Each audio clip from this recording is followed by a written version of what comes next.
Hello everyone, this is Dr. Samir Ali. Today I'm again here to discussing on a special topic, to delivering a lecture on a special topic that is very much important for the farmers, for the vet professional.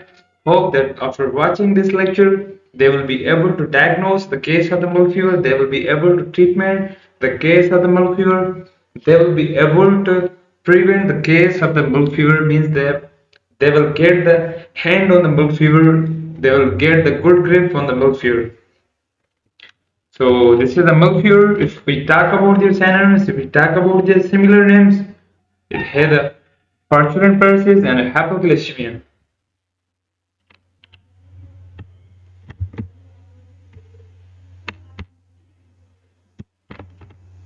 So this is the introduction. Their local names are the Sutak or the Sutaki or Bukhar, but their technical names are the hypoglycemia or the parturient paralysis. Basically, the milk fever is the important metabolic disorder, a metabolic disease of the dairy animals.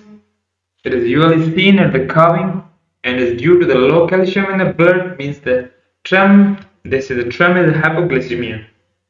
Multipairs in the high producing cows, buffaloes, these are the most susceptible this.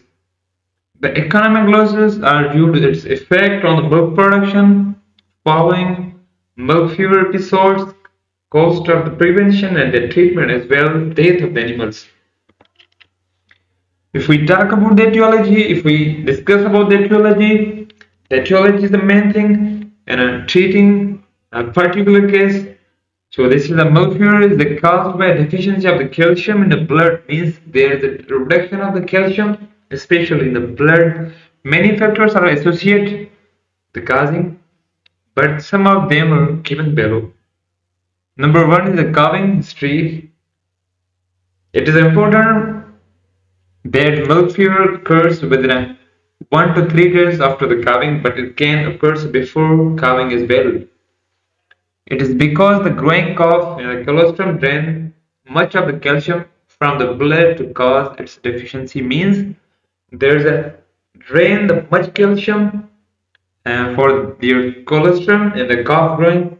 It requires some more calcium, but due to the lack of the calcium in the body and the blood causing the deficiency of the calcium and lead to the milk fever. Other one is the high milk producer animals are more susceptible or prone to the milk fever because the fall of the blood calcium is greater than its replacement from the body. Another one is a breed susceptibility. If we talk about the breed, that which one is the more susceptible, which one is the more prone to the milk fever, that is the Jersey cows.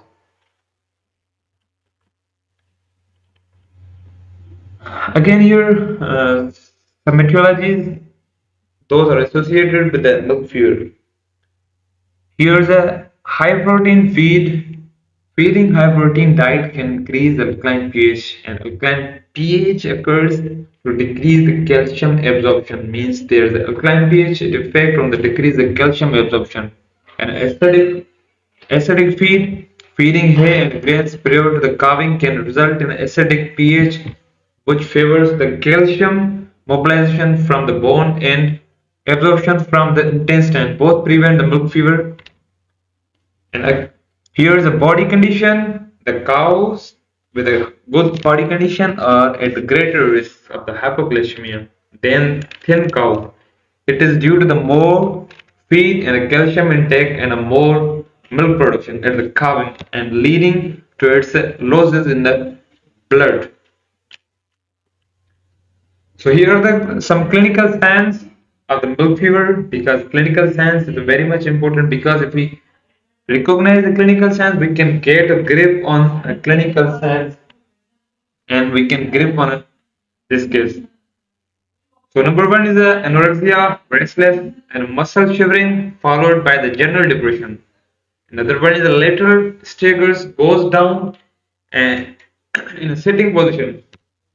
And often a turning neck toward the side, means there will be a lateral side of the head will be in a lateral side and a lethargic and a drowsiness condition.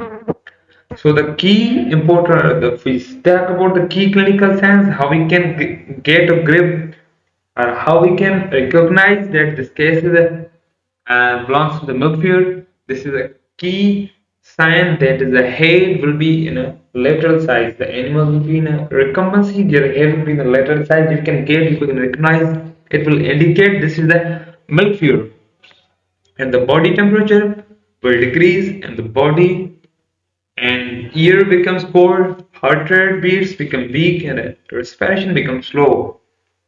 There will be the constipation or the absence of the defecation.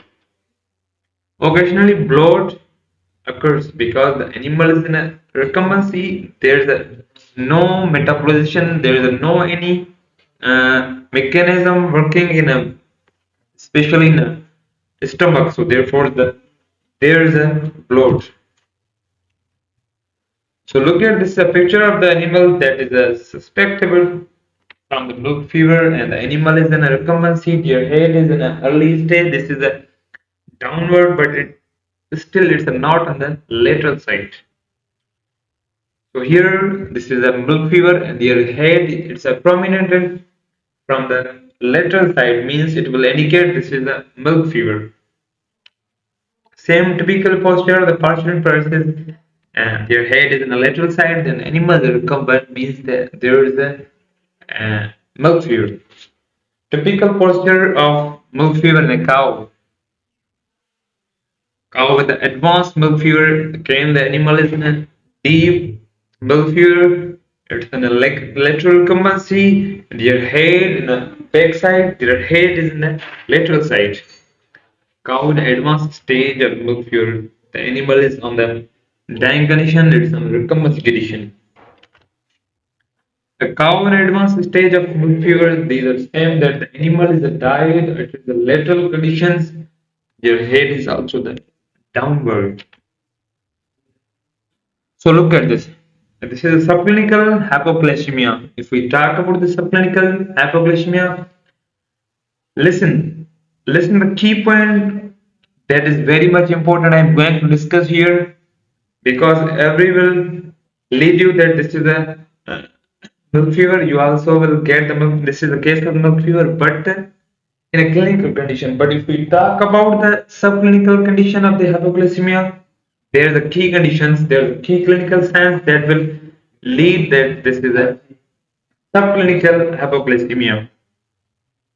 Subclinical hypoglycemia may develop if minor decrease of the calcium deficiency. The classical signs of milk fever may not be seen, but there will be the anorexia, there will be the constipation, there will be the general depression, and the sign of the reproductive disorders, such as there will be the dystocia, there will be the return of the placenta, and other one is the uterine prolapse, and a delayed return to the estrus may lead to the subclinical hypoglycemia. So this is a picture of the animal that is a retained placenta. One side the animal, their condition is a retained placenta, another one is the prolapse, uterine prolapse. So this is the main concept or main component of the case. So this is a treatment. Treatment should be given as soon as possible. It may be include the calcium borogluconate 40% solution with the magnesium, phosphorus, and the dextrose. In a milk fever condition, we should provide 300 to 4 ml IV route of the calcium borogluconate, because this is a lethal condition. So there's a dying condition, the animal should going to be die. In this condition, we should provide the IV route of the calcium borogluconate. The treatment response is usually quick if we provide the IV route. The animal gets up within 10 to the 20 minutes, defecates, urinates, and may start the regurgitation as well. For the prolongation and the calcium treatment, effect about the 150 to 200 ml of the calcium borogluconate can be given by subcut. Cows that are played out should be supported up in a normal resting position to relieve the bloat. In a cold condition, if we talk about the cold condition, there is low response of the treatment because there is already a lack of the temperature, there is already a decrease in the body temperature, the environment temperature is also decreased. The animal is unable to take early response to the treatment. So therefore, there should in this condition we provide a good warm environment to the animals. then can be helpful for their early recovery. Means we should provide a good blankets or a good condition of the warm condition. Recovered cow should not be milked completely for the 24 hours. Means if there is a recovered from the milk fever, we shouldn't take milk completely. Then after the amount of milk drawn should be gradually increased over the next 2 to 3 days. So here look at the animal. The calcium therapy is the best treatment. As I told you, the calcium is the best therapy for the milk fever. Means if we talk about the drug of choice in this condition, if we talk about the drug of choice in a milk fever, this is a drug of choice that is a calcium borogluconate.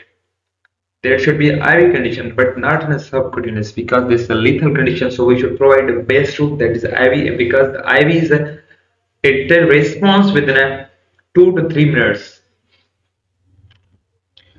So this is a calcium borogluconate preparation is used for the treatment of the milk fever. The farmer should watch this clearly that the calcium borogluconate 23% solutions and that is the best for the milk fever. So look at this. This is the prevention. If we talk about prevention, prevention is the most important because we should first step that is a prevention because after the suspectable animals you can get up to providing a treatment of the milk fever. But if we try to good management, there should be the prevention. Prevention is the first step to reduce to stop the animals occurring in a milk fever.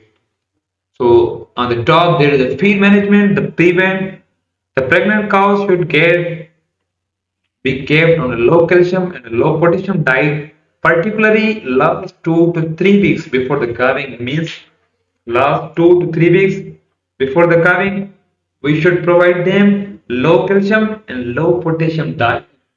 Then can prevent from the milk fever.